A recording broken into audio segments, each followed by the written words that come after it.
It was the second week of the Second World War, and a Polish captain was standing inside a concrete bunker in the marshes of northeast Poland with a grenade in his hand and 720 men still alive behind him. He was about to fight a battle history would later call the Polish Thermopylae. He was about to die in the bunker. And almost nobody outside Poland knows the name of the village where he held off an entire Panzer Corps for 3 days. Stay with this one.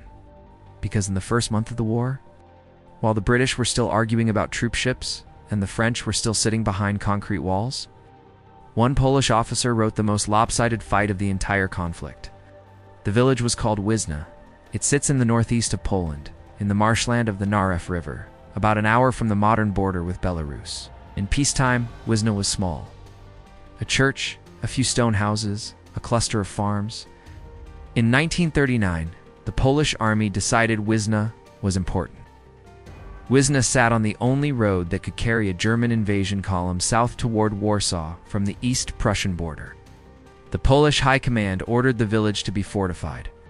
Engineers built a string of concrete bunkers along the river. Field positions were dug between them, machine gun nests, anti-tank emplacements. The total length of the defensive line ran about 9 kilometers. The Polish army assigned a small force to hold it.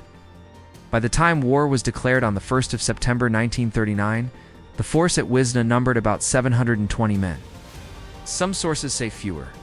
Polish military records consistently say 720. They had 8 heavy machine guns, 42 light machine guns, 6 light mortars, 2 anti-tank rifles, 1 anti-tank gun. And the officer in command of the position was a 31-year-old captain named Władysław Raginis. On the 7th of September 1939, the German army arrived at the Narew. Specifically, the 19th Panzer Corps arrived. The 19th was commanded by General Heinz Guderian. The man who had written the doctrine of armored warfare the German army was about to use to break Europe. He was at the front of his corps. He was used to overwhelming everything in his path with armor and speed. Though the 19th had more than 42,000 soldiers, 350 tanks, hundreds of artillery pieces, Stuka dive bombers on call from the Luftwaffe overhead, engineers, signal corps, supply trains, motorized infantry. For every Polish soldier at Wizna, there were nearly 60 Germans. Guderian did not expect a fight. He expected a 30-minute delay while his lead units pushed through the village and a clear road south by sundown. What he got instead was 3 days. The German artillery opened fire on the bunkers along the Polish line at dawn on the 7th of September. The bombardment was the heaviest the Polish defenders had ever experienced. Concrete shook. Earth came down off the bunker ceilings in sheets. Stukas came in from the east. The dive bombers screamed over the village at low altitude, picking out individual bunkers and dropping bombs onto their roofs. Some of the Polish positions were buried under their own walls before a single German infantryman was fired on. But the men inside the bunkers that still stood at the end of the bombardment did not retreat. Raginis had ordered them not to. His order was simple, and he repeated it to his men in the corridors of his command bunker at a place called Góra Str Koła. No surrender. The German tanks rolled forward in the afternoon. The Polish anti-tank gun, the only one in the line, picked off the lead vehicles. The machine guns opened up across the field. The German first wave fell back.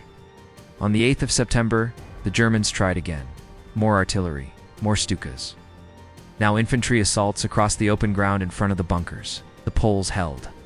Inside Góra Str Koła, Captain Raginis was working with a single field telephone. Some of his outlying bunkers were being lost one by one as their crews ran out of ammunition or were buried under collapsed concrete. He could hear the firefights on the line. He was running low on everything: bullets, bandages, bread. The water in the bunker tanks was running thin. He did not call for surrender. He had not slept since the war began. By the dawn of the 9th of September, Guderian was personally angry. His advance south was nearly 48 hours behind schedule because of a single Polish officer he had never heard of. In a village he had never seen on a map before he crossed into Poland. Pushed everything forward. More tanks, more infantry. A general assault along the entire line. Polish bunkers began to fall one after another. Some surrendered when their men ran out of ammunition. Others were destroyed under the concrete with the men still firing inside them. By the afternoon, Only Góra Strekowa was still resisting. Captain Raginis and a small group of men were inside, alone, surrounded by German armor, the doors of the bunker barricaded with sandbags and bodies. Raginis had a field telephone in his hand. He used it to give one last order to the few of his men still alive in the corridor with him. They were to lay down their arms when the Germans came in. They were not to die for nothing. He told them he had sworn an oath when he took command of the position not to leave it alive. He kept his oath. When the Germans broke through the bunker entrance late in the afternoon of the 10th of September 1939, they found Captain Władysław Raginis inside the command room. He was holding a hand grenade. He had already pulled the pin.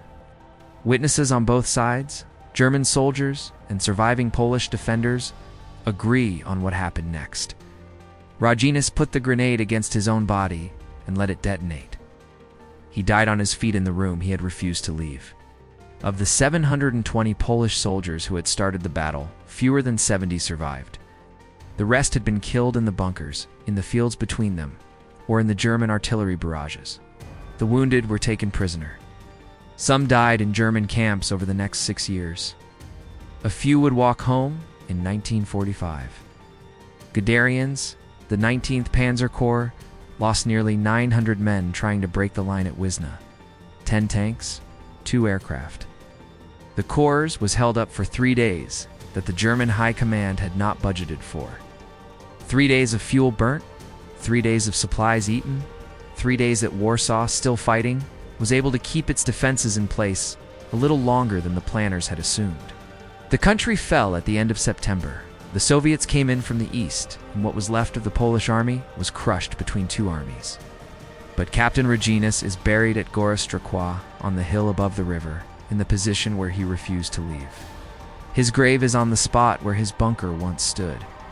Polish schoolchildren learn his name. Outside Poland, almost no one does. He held off Heinz Guderian for 3 days.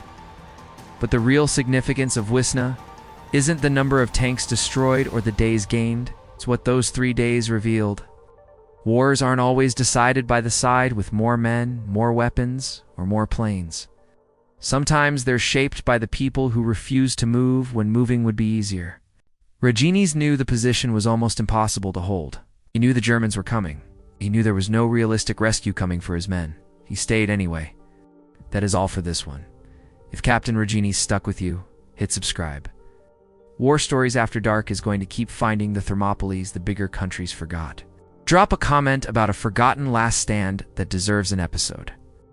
And share this one with someone who needs to know what 720 men did on a Polish hill in 1939.